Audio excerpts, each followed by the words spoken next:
मजदूर जगदीश की आंखों में बस एक ही सपना पलता है, पैसा कमाकर बेटी लक्ष्मी को किसी खुशहाल परिवार की बहू बनाना। पर अफसोस, किस्मत उससे रूठी हुई है। अरे ओ भाग्यवान, बात समझ रही हो ना? अपनी बेटी अब बड़ी हो रही है। अगर उसे किसी अच्छे घर में ना ब्याह पाए तो जीवन में चैन नहीं मिलेगा, ठीक है ना? अरे अभी कहाँ बड़ी हुई है, उसकी उम्र तो केवल 10 साल है। इतनी छोटी उम्र से ही शादी के बारे में क्यों सोच रहे हो? और नहीं तो, अरे दूर की सोचकर चलना पड़ता है ना, तभी तो काम बनता है। चिंता मत करो, हमें अमीर बनने में अब ज्यादा देर नहीं लगेगी। इतना अमीर बनने की धुन क्यों सवार है? होगा तो वही जो हमारी किस्मत में पहले से ही तय है। ओह, ये क्या कह रही हो? अरे भाग्यवान, हम खुद अपनी किस्मत के रचयिता हैं। अगर हम मेहनत करेंगे तो भाग्य भी हमारे कदम चूमेगा, देख लेना। ये तो सही है कि तुम दिन रात मेहनत करते हो, लेकिन तुम्हारी किस्मत ने तुम्हें कब सहारा दिया है? तो इसमें क्या बड़ी बात है, थोड़ी और कोशिश करनी पड़ेगी। बेटी को तो हर हाल में एक बेहतरीन घर में ब्याहना है, कहीं भी ऐरे गैरे तरीके से उसका विवाह नहीं करेंगे।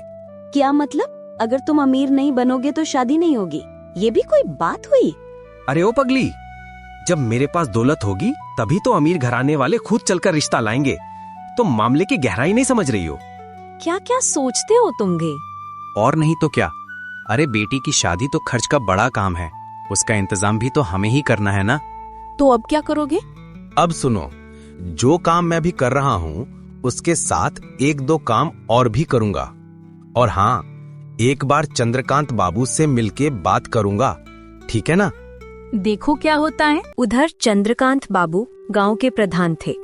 वैसे तो मुखिया को गांव वालों का ख्याल रखना चाहिए, पर चंद्रकांत बाबू सिर्फ अपना फायदा देखते थे और किसी का नहीं। आओ आओ, क्या हुआ जगदीश भाई, तुम्हारा काम धाम कैसा चल रहा है? कोई दिक्कत तो नहीं है? कामकाज तो ठीक ही चल रहा है बाबू, पर मुझे कुछ और काम चाहिए। क्या? ये क्या कह रहे हो जगदीश? तुम तो पहले ही दिन भर काम करते हो, और ज्यादा काम किस वक्त करोगे? चंद्रकांत बाबू, सिर्फ दिन रात काम करके ही मैं आगे बढ़ पाऊंगा। वजह यह है कि मुझे और अधिक पैसा कमाना है। अरे भाई, तुम जो कमाते हो उससे तो आराम से खा पी रहे हो, फिर तुम्हें और पैसे की क्या जरूरत आ पड़ी? असल में बाबू, हमारी बिटिया बड़ी हो गई है, उसे बड़े घर में शादी करके भेजना है। बस इसी कारण मैं ज्यादा पैसे कमाने की कोशिश में हूँ। इससे ही सब कुछ सही हो सकेगा ना? वैसे तुम्हारी बात सही है, लेकिन याद रखना, तुम्हें मेरा काम पूरी ईमानदारी से करना होगा। क्या तुम ये कर पाओगे? बाबू, ये कैसा सवाल है? मैं इतने सालों से लगन से आपका ही काम कर रहा हूँ। आपको कभी कोई शिकायत मिली है क्या? सोचिए तो जरा। सही कहा, शिकायत तो आज तक नहीं मिली है, तभी तो मैं तुम्हें एक नया काम दे रहा हूँ। लेकिन तुम दिन रात काम करोगे तो तुम्हारी सेहत की चिंता हो रही है। बाबू, आप मेरे काम के बारे में रत्ती भर भी चिंता ना करें। मैं पूरी लगन से काम करूंगा। आपकी आंखों के सामने ही सब होगा। यस, ये हुई ना बात। अब जाओ और फौरन अपना काम संभालो। बाबू, मैं काम तो करूंगा, पर मेरा पैसा तय वक्त पर मिल जाना चाहिए। क्या आप दिला देंगे? अरे हाँ हाँ बिल्कुल, यदि काम सही वक्त पर और बिना किसी गड़बड़ी के हुआ तो भुगतान भी ठीक समय पर मिलेगा। कोई शक है क्या इसमें? बाबू, ये तो आपकी महान कृपा है। आपका बहुत बहुत आभार। अरे ओ भाग्यवान, तुम कहाँ हो? जल्दी से आओ, हमारे पास एक बड़ी अच्छी खबर है। सुनो सुनो। क्या हुआ? इतना जोर से क्यों चिल्ला रहे हो? ऐसी कौन सी खुशी की बात है? सुनो, मैं चंद्रकांत बाबू से मिला था काम के लिए, उन्होंने खुशी खुश काम दिया है। बहुत अच्छी बात है, पर ये नया काम कैसे करोगे? तुम तो सुबह से रात तक काम पर ही रहते हो। अब दिन रहे या रात, कोई फर्क नहीं, सब एक समान करना पड़ेगा, है ना? पूरी ताकत लगानी पड़ेगी, तब जाकर शायद हमारा सपना पूरा हो। मुझे नहीं पता, लेकिन अगर तुम लगातार काम करोगे तो बीमार होकर बिस्तर पकड़ लोगे, तब ना दिन का काम हो पाएगा ना ही रात का। अरे पगली, चाहे जितनी भी कठिनाइयां आए, मेहनत तो करनी ही होगी। ये हमारी बेटी का कल है, ये कोई खेल नहीं है। अरे आप भी अजीब हैं, सारा दिन 24 घंटे बस बेटी के बारे में ही सोचते रहते हैं। अरे तो और करेंगे भी क्या भाग्यवान, हमारे सिवा उसका और है ही कौन? जिम्मेदारी हमारी ही है ना, पड़ोसी तो आकर सोचेगा नहीं। क्या अजीब बात करती हो तुम भी। बिल्कुल, ये सही कहा, इसीलिए तो मैं तुम्हें कभी नहीं टोकती। अब देखो, किसी भी तरह हम अपनी बेटी को सबसे अच्छा जीवन देंगे, ये पक्का है। अरे अगर हम गरीब हैं तो क्या हुआ, मेहनत के बल पर एक दिन जरूर अमीर होंगे। क्या ख्याल है? तुम जी जान लगाकर मेहनत करो, हम सब हर कदम पर तुम्हारे साथ खड़े हैं। हाँ, बस तुम दोनों की वजह से ही मैं इतना साहसी बन पाता हूँ, और जब अपनी बेटी को देखता हूँ तो थकान दूर हो जाती है। हाँ हाँ, और तुम्हारी बेटी तो सारा दिन बस तुम्हारी ही बातें दोहराती है। सुनो, अपनी बेटी का खास ख्याल रखना, समझे? उसे समय पर खाना पीना देना और पैसे की परवाह मत करना, है ना? जगदीश ने फैसला कर लिया था कि वो दिन के साथ साथ रात में भी मेहनत करेगा। उसने पक्का इरादा कर लिया था कि वो अपने सपने हर हाल में पूरे करके रहेगा। रात में काम शुरू किए कुछ ही दिन हुए थे कि एक रात अजय और आनंद कुछ ग्रामीणों के साथ वहां पहुंचे और उसे धर दबोचा। गांव के लोगों ने उसे चोर कहकर अपमानित करना शुरू कर दिया। जगदीश हक्का बक्का रह गया। देखो, पकड़ो इसको। मैंने तभी कहा था कि गांव में इतनी चोरी कैसे हो रही है। ये नीच आदमी काम के नाम कर पूरे गांव में चोरी कर रहा है। बोल क्यों रे? नहीं नहीं नहीं, ये सच नहीं है। हमने कोई चोरी नहीं की है। अरे भाई, हम तो साधारण मजदूर हैं, दिन रात खून पसीना बहाकर मेहनत करते हैं। हाँ, और इसी मेहनत के बहाने तुम रात के अंधेरे में चोरी करते हो। जल्दी से बता। अरे इसे छोड़ना नहीं। गांव के लोग कितनी मुश्किल से कमाते हैं और ये चोर सबकी मेहनत का पैसा हड़प लेता है। कमीना। अरे भाई, जरा मेरी तरफ देखो, तुम मेरी बात पर यकीन करो। मैं चोर बिल्कुल नहीं हूँ। मैं चोरी कैसे कर सकता हूँ भैया? हम मेहनतकश लोग हैं, हम तो बस मजदूर हैं। समझो मेरी हालत। मैं अपनी लाडली बेटी के लिए मेहनत कर रहा हूँ, कृपा करके मेरी बात सुनो। अबे, ये रोना गाना बंद कर। कौन सा चोर चोरी करने के बाद मानता है कि उसने चोरी की है? हाँ, बड़ी बड़ी बातें करता है। ठीक है, मान लिया, लेकिन तुम उसी काम का फायदा उठाकर पूरे गांव को लूटते हो। अरे मारो इस चोर को। अरे दादा, छोड़ दो मुझे मारो मत, दया खाओ। मैं चोर बिल्कुल नहीं हूँ, मैं आप लोगों जैसा ही एक साधारण मजदूर हूँ। अरे इसकी बातों पर ध्यान मत दो, इसे सबक सिखाना बहुत जरूरी है। पीटो इस कमीने को। इतना ही नहीं, कल चंद्रकांत बाबू इसका फैसला करेंगे। माफ करो, दया दिखाओ, मुझे आजाद कर दो। मैं बेकसूर हूँ, मैंने चोरी नहीं की है, मुझ पर विश्वास रखो। छी छी छी जगदीश, मुझे तुमसे ये उम्मीद बिल्कुल नहीं थी। मैं तो तुम्हें इतना शरीफ समझता था। मैंने तुम्हें केवल 2 दिन पहले काम दिया था और तुमने। बाबू कृपा करके मेरी बात का विश्वास कीजिए। मैं सच कह रहा हूँ, मैं झूठ नहीं बोल रहा हूँ। मैं तो बस आपका दिया हुआ काम करने ही गया था बाबू। अरे जगदीश, इन गांव वालों को तुमसे क्या लेना देना है? ये लोग तुम्हारे ऊपर बेवजह झूठा आरोप क्यों लगाएंगे हैं? हाँ बाबू, मैं खुद इस बात से हैरान हूँ। शायद इन्होंने कुछ गलत देख लिया है, तभी ये मुझे चोर बोल रहे हैं। लेकिन मैं इस तरह की चोरी नहीं कर सकता बाबू। आप मेरी ईमानदारी को समझिए बाबू। क्योंकि तुम्हारे खिलाफ इन लोगों ने शिकायत दी है। अब मैं क्या कर सकता हूँ? तुम्हें दंडित किया जाना निश्चित है। नहीं बाबू, नहीं, मुझ पर तरस खाओ, हमें बर्बाद मत करो। मुझे अपनी बेटी के लिए कमाना है, ये मेरी मजबूरी है। हम कहाँ जाएंगे आपके बिना बाबू? तुम्हारा नाटक बंद करो। इस मुश्किल समय में हम तुम्हारी कुछ नहीं कर सकते। मैं तो कहता हूँ, ऐसे चोरों को गांव में एक पल भी रहने का हक नहीं है। हम कतई नहीं चाहते कि ऐसे चोर हमारे गांव में रहें। अबे सुना क्या तूने? गांव का कोई भी आदमी नहीं चाहता कि तू यहाँ रहे, समझा या नहीं? अरे लेकिन हम जाएंगे कहाँ बाबू? थोड़ी तो दया कीजिए, हमारे पास रहने के लिए और कोई जगह नहीं है। देखो, मैं ये सब नहीं जानता। ये तुम्हारी समस्या है कि तुम कहाँ जाओगे। तुम्हें ये घटिया हरकत करने से पहले सोचना चाहिए था। लेकिन अभी इसी वक्त तुम अपनी पत्नी और बेटी को लेकर ये गांव छोड़ दो। यही हमारा अंतिम फैसला है। हाँ हाँ, एकदम सही सजा मिली है। वाह क्या बात है।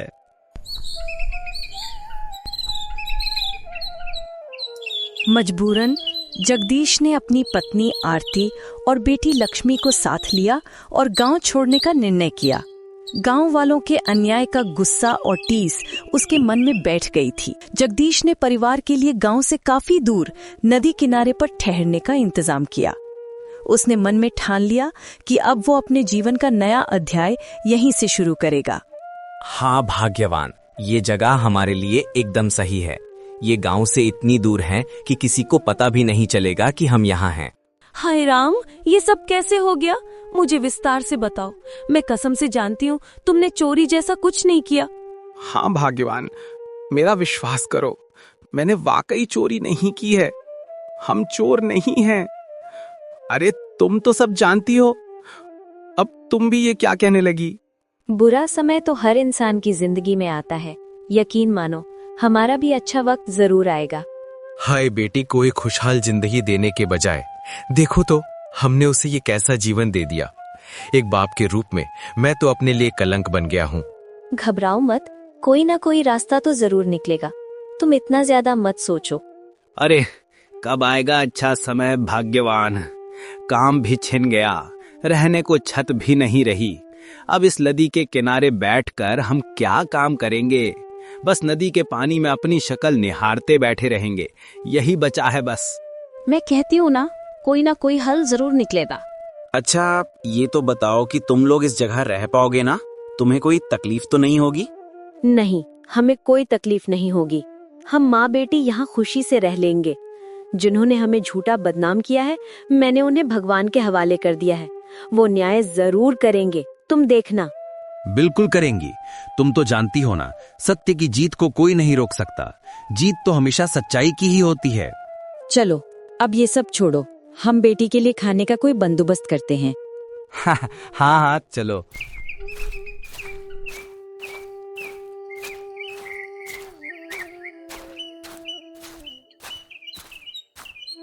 अरे भाग्यवान, मैंने एक निर्णय लिया है। निर्णय? तुमने अब क्या तय किया है? मैंने ठान लिया है कि जिन्होंने हमारी जिंदगी तबाह की है, मैं उन्हें भी शांति से जीने नहीं दूंगा। पर तुम क्या करोगे? उन्होंने हमारे सपने तोड़े, हमें चोर कहा। बस इसीलिए अब मैं अपने सपने चोरी करके ही पूरे करूंगा। ये कैसी बातें हैं? क्या तुम पागल हो गए हो? नहीं भाग्यवान, हम होश में हैं। पहले हम पागल थे और अब मैं पूरी तरह सोच समझकर ये बात कह रहा हूँ। देखो, ऐसा करना बिल्कुल ठीक नहीं है। अगर गांव वालों को फिर से पता चला तो इस बार वे तुम्हें जिंदा नहीं छोड़ेंगे। अरे किसी को कानो कान खबर नहीं होगी। तुम मुझ पर विश्वास तो रखो। नहीं, मैं किसी भी कीमत पर तुम्हें इसकी इजाजत नहीं दूंगी। अरे मेहरबानी करके मुझे मत रोको। मैं पूरे गांव को लूट लूंगा और फिर अपना सपना पूरा करूंगा। तुम बस देखती जाओ। तुम तो बहुत जिद्दी हो, मेरी बात सुनते ही नहीं हो। क्या होगा अगर हम फिर से मुसीबत में फंस गए? अरे हम किसी मुसीबत में नहीं फंसेंगे। इस बार मुसीबत में ये गांव पड़ेगा। मैं तो बदला लेकर ही दम लूंगा, तुम बस देखना। ठीक है, जैसी तुम्हारी मर्जी। अगर तुम्हें यही उचित लगता है तो करो। बस तुम मेरा साथ देना भाग्यवान। मैं अपना प्रतिशोध भी लूंगा और अपनी बेटी को एक बेहतर जीवन भी दूंगा। देखना अब। हाँ, तो जगदीश को तो गांव से निकाल दिया गया। अब हमारा धंधा ठीक चलेगा। क्या राय है? आपकी बात बिल्कुल ठीक है। जगदीश जिस तरह लगा हुआ था, हमारे अवैध धंधे का पर्दाफाश कभी भी हो सकता था। हाँ, तभी तो मैंने और आनंद ने मिलकर उसे झूठा चोर ठहराया। तुमने बहुत अच्छा किया। तो अब बताओ, व्यापार कैसा चल रहा है? हाँ, सब तो बढ़िया है बाबू, लेकिन अब आनंद नजर नहीं आता। क्या नजर नहीं आता? मतलब क्या वो अब काम पर नहीं आ रहा है? नहीं बाबू, कितनी बार बुलाया पर आता ही नहीं। खैर कोई नहीं, मैं कल स्वयं जाकर उससे बात करूंगा। अब उसके बिना ये व्यापार चलेगा तो नहीं। बाबू, मैंने सुना है कि उसकी माँ उसे काम करने से रोकती है। अरे जरूर काम करेगा। ज्यादा पैसों का लालच दूंगा तो दौड़ा चला आएगा। चिंता मत करो, आएगा, अवश्य आएगा। ठीक है बाबू, आपकी बात सही है। आप कल सुबह जाकर उससे बात कर लीजिएगा। हाँ, मैं भी यही सोच रहा हूँ। चलो ठीक है, अब तुम जाओ, बाकी की व्यवस्था देखो। मैं आनंद को देखता हूँ। ठीक है बाबू।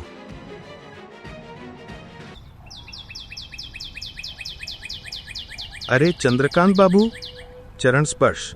आइए आइए, आप कैसे हैं बाबू? मैं अच्छा कैसे रह सकता हूँ? मेरी परेशानी की वजह सिर्फ तुम हो। ये क्या कह रहे हैं बाबू? मैं तो आपका ही आदमी हूँ और आप मुझे परेशानी बता रहे हैं? अरे नहीं नहीं, अगर मेरा कारोबार नहीं चलेगा तो मैं कैसे चैन से रहूंगा? अब तुम ही काम नहीं कर रहे हो तो क्या करूं बाबू, माँ मुझे काम पर नहीं जाने देती, वो सब जान चुकी है बाबू। अरे सिर्फ ये सब कहकर काम नहीं चलेगा। तुम तो जानते हो कि अजय और तुम ही इस व्यापार की आधार हो, है ना? अरे मुझे सब मालूम है बाबू, पर मेरे हिसाब से अजय सब संभाल लेगा। मैं कभी कभी थोड़ी मदद कर दूंगा। अरे भाई, अजय पूरा काम नहीं जानता। इतना बड़ा कारोबार वो अकेले नहीं चला पाएगा। हाँ, लेकिन हम क्या करें बाबू, माँ को समझाना पड़ेगा और माँ को समझाना बहुत कठिन है। देखो, माँ को समझाना तुम्हारा दायित्व है। मैं तुम्हें और पैसे दूंगा, पर तुम काम छोड़ो मत। ठीक है बाबू, अगर आप इतने आग्रह से कह रहे हैं तो मैं कैसे इनकार करूं। तो ठीक है, कल से ही फिर से काम पर जुड़ जाओ। ठीक है बाबू। और हाँ, माँ की वजह से अब कोई बहाना नहीं चलेगा। मैं पूरी तसल्ली के साथ जा रहा हूँ कि तुम काम पर आओगे, है ना? ठीक है बाबू, आप बेफिक्र रहिए, मैं कल से अवश्य काम पर लग जाऊंगा। माँ, कल से मुझे दोबारा काम पर जाना होगा, घर में पैसों की कमी है। तो मुझे समझा रहा है कि पैसे कम है? घर की जिम्मेदारी मेरे ऊपर है या तेरे? अरे माँ, तुम्हें समझदारी से काम लेना चाहिए। ये जो पैसे हैं ये ज्यादा दिन नहीं चलेंगे, समझने की कोशिश करो। तो तू कोई ढंग का काम क्यों नहीं करता? फिर से वही चंद्रकांत बाबू का गलत धंधा क्यों? उससे मुनाफा ज्यादा मिलता है माँ, और मेहनत भी कम करनी पड़ती है। ये सब बुरा काम है। अब मैं तुझे ये करने नहीं दूंगी। मैं पहले ही साफ साफ कह चुकी हूँ। अरे माँ, ऐसी बातें क्यों कर रही हो? अगर तुम रोकोगी तो मैं काम पर कैसे जाऊंगा, बताओ। वो दुष्ट आज घर आया था तुझे काम पर बुलाने के लिए। माँ, उन्हें ऐसे मत कहो, वे हमारे मालिक हैं, आदर से बात करो। जो गलत काम करता है उसे इज्जत देने की जरूरत नहीं है। ओफो, ठीक है माँ, अब चुप हो जाओ, इतना ज्यादा गुस्सा मत करो। मैं तुम्हें बता रही हूँ, तुम वो गलत काम नहीं करोगे। ठीक है माँ, ठीक है, अभी बात खत्म करो, कल देखेंगे। बूढ़ी माँ भली भांति जानती है कि चंद्रकांत बाबू का धंधा अवैध है, पर वो खोलकर कुछ कह नहीं सकती क्योंकि उसका बेटा भी उसमें शामिल है। अगर ये राज खुल गया तो उसका बेटा बड़ी मुसीबत में फंस जाएगा। बाबू, आपने तो कहा था कि अगर मैं काम पर आऊंगा तो आप मेरी वेतन बढ़ाएंगे, लेकिन आप तो अपना वचन तोड़ रहे हैं। अरे भाई, मैंने तो पहले ही तनख्वाह बढ़ा दी है, अब और कितनी बढ़ाऊं? अगर सारा पैसा तुम लोगों को ही दे दूंगा तो मेरे धंधे का क्या बचेगा? देखिए बाबू, मुझे ये सब नहीं सुनना। साफ बात है, इतनी कम सैलरी में मेरा काम नहीं चलेगा, और आपने तो मुझे जबरदस्ती इस काम में लगाया था। आपने ज्यादा पैसों का लालच दिया, तभी तो मैं आया। देखो आनंद, मेरी बात समझने की कोशिश करो। ये सारा कारोबार तो आखिरकार तुम्हारे लिए ही है ना। अब इसमें पैसे का हिसाब किताब कहाँ से आ गया? अरे अगर ये सच में हमारे लिए है तो फिर हमें कम भुगतान क्यों दे रहे हैं? मैं इतने कम पैसे बिल्कुल नहीं लूंगा, बस। अरे झगड़ा मत करो, ये लो, इसे अभी रखो, आगे और बढ़ा दूंगा। अभी इसे ले लो, हाँ, बाद में बढ़ा दूंगा। मैं किसी भी सूरत में नहीं रखूंगा। अगर इतने कम ही देने हैं तो मैं आपके साथ काम करना छोड़ दूंगा, बस। अरे तुम ये कैसी बात कर रहे हो? अगर तुम हमारे साथ काम नहीं करोगे तो हमारा कारोबार कैसे चलेगा? वो आपकी समस्या है, आप जानो, मेरी नहीं। अगर इतना डर है तो मुझे ज्यादा पैसे देने होंगे, सीधी सी बात है। आनंद, मैं तुम्हें चेतावनी दे रहा हूँ कि अब तुम अपनी हद पार कर रहे हो। मुझे तो नहीं लगता कि मैं कुछ अटपटा बोल रहा हूँ। मैं तो बस अपना अधिकार मांग रहा हूँ, जो आपने ही कहा था कि देंगे। तो अपना हक मांगने में क्या गलती है, ये बताइए। ठीक है, इतना नाराज मत हो। अगर आपने मुझे निकाल दिया तो मुझे कोई अंतर नहीं पड़ेगा, मैं तो उल्टा खुश हो जाऊंगा। चलिए, धन्यवाद। दूसरी ओर जगदीश अपनी योजना के अनुसार गांव में चोरी कर रहा है। आए दिन होने वाली चोरी की घटनाओं से पूरे गांव में सनसनी फैल गई है और चंद्रकांत बाबू घबरा जाते हैं। अरे अजय, ये लगातार चोरी हमारे गांव में कौन कर रहा है? पहले तो ऐसा कभी नहीं हुआ। हमारे गांव में चोरी करने वाला कोई नहीं है। मैं भी हैरान हूं कि आखिर ये चोर कौन है। अगर अब इस चोर का कोई समाधान नहीं निकला तो सारे गांव वाले मुझ पर ही नाराज हो जाएंगे। उससे भी गंभीर बात यह है कि अगर यही चलता रहा तो एक दिन आपके घर में भी चोरी हो जाएगी। इस बारे में भी सोचो। अरे नहीं, ऐसा नहीं होगा। मैं ये सब नहीं होने दूंगा। अच्छा बताओ, अब क्या करना चाहिए? जैसे भी हो उस चोर को पकड़ना ही होगा। मालिक, हर कोई जगदीश का नाम ले रहा है। अरे लेकिन जगदीश चोर नहीं है, ये तुम भी जानते हो। पिछली बार तो हमने उस पर सिर्फ झूठा इल्जाम लगाया था। हाँ, लेकिन गांव वालों को ये बात नहीं पता मालिक। उनके हिसाब से तो चोर वही है, जबकि वो गांव में मौजूद ही नहीं है। अच्छा ठीक है, तो तुम एक काम करो, पूरे गांव में तलाश करो, जरूरत पड़े तो चौकीदारी भी बढ़ा दो। उस चोर को किसी भी हाल में पकड़ना है। हाँ, मुझे भी लगता है कि चोर हमारे गांव का नहीं है मालिक, शायद आसपास के गांव का कोई होगा। ठीक है, पता चल ही जाएगा। तुम निगरानी बढ़ा दो। ठीक है बाबूजी, आप सतर्क रहिए। आप इस गांव में कोई सुरक्षित नहीं है। हाँ? चंद्रकांत बाबू के आदेश पर गांव की चौकसी दुगनी कर दी जाती है। इसके बावजूद पहरेदार जगदीश को पकड़ नहीं पाते। चोरी करते हुए जगदीश चालाकी से चंद्रकांत बाबू के गैर कानूनी कारोबार का राज जान जाता है। अब वो निश्चित करता है कि वो गांव वालों के सामने इस सच्चाई का खुलासा करेगा। अरे भाग्यवान, विश्वास करो, मैंने अपनी आंखों से देखा है कि चंद्रकांत बाबू अजय और आनंद मिलकर अवैध काम कर रहे हैं। तुम क्या बोल रहे हो? चंद्रकांत बाबू ऐसा घिनौना काम कर सकते हैं? हाँ भाग्यवान, वे बिल्कुल कर सकते हैं। मैंने स्वयं अपनी आंखों से देखा है। लेकिन हम तो सोचते थे कि चंद्रकांत बाबू एक नेक इंसान है, वो इतना बुरा कैसे कर सकते हैं? मैं भी यही मानता था, लेकिन अब यह स्पष्ट हो गया है कि मुझे चोर ठहराने के पीछे उन्हीं की साजिश है। हाँ, पर तुम्हें ये बात कैसे मालूम हुई? अरे तुम बात की गहराई नहीं समझ रही हो। मैं रात को छुप कर काम करता हूँ और वे लोग अपना कारोबार करते हैं। अगर मैं ये सब देख लूं और सबको बता दूं तो... बात तो सही है। अब जब मैंने सारा भेद जान लिया है तो मैं उनका धंधा चलने नहीं दूंगा। पर क्या होगा अगर बात बिगड़ गई? अगर हम फिर से किसी मुसीबत में फंस गए तो? तुम पहले भी फंस चुके हो। अरे अगर हम कमजोर पड़ेंगे तो लोग हमें दबा देंगे। अब हम लोहे की तरह मजबूत हो गए हैं। हाँ, तुम्हारी ये कठोर भाषा मेरी समझ से बाहर है। अरे तुम्हें समझने की कोई जरूरत नहीं है, बस तुम मेरा साथ देना, इतना ही काफी है। ठीक है, लेकिन जो कुछ भी करो सावधानी से करना।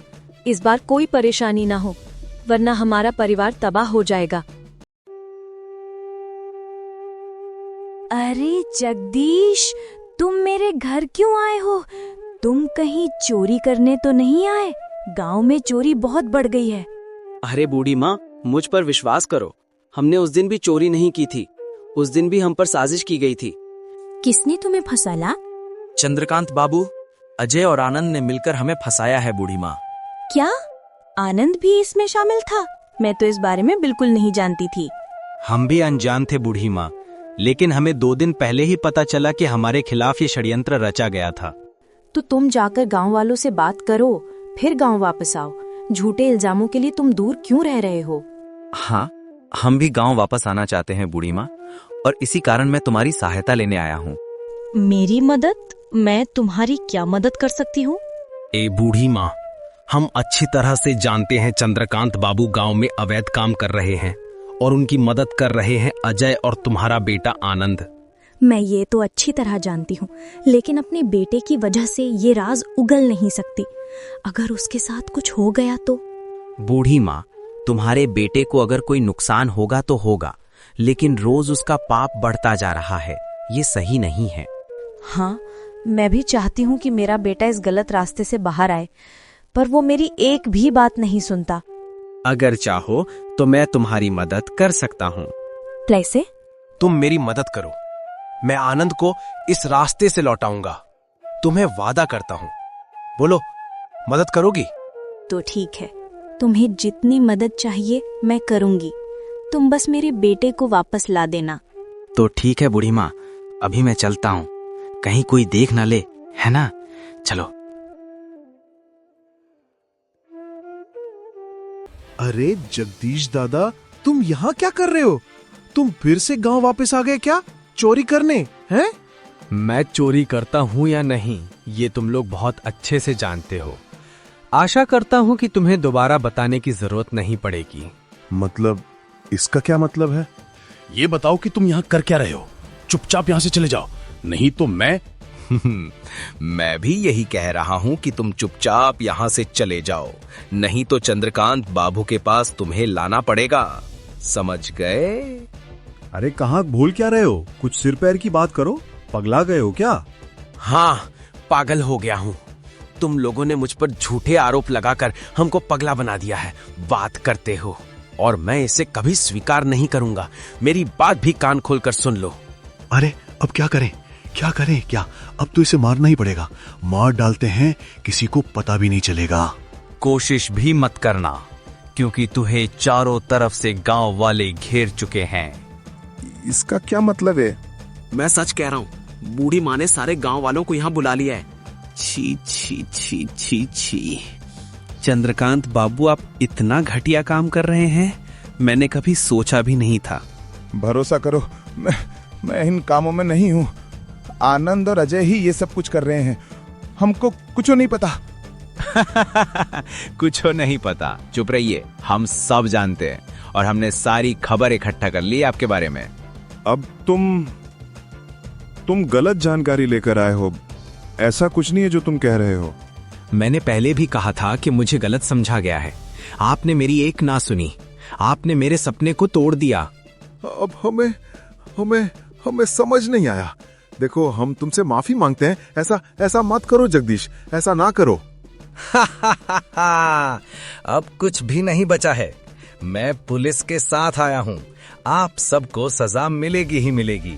हाँ। अंततः सारी मुश्किलें पार करके जगदीश ने अपना घर वापस पाया। साथ में गांव वालों का प्यार भी मिला। सारे झूठे आरोप और दुख को पीछे छोड़कर जगदीश अपने सपनों की ओर बढ़ चला। मेहनत कर बड़ा आदमी बन गया।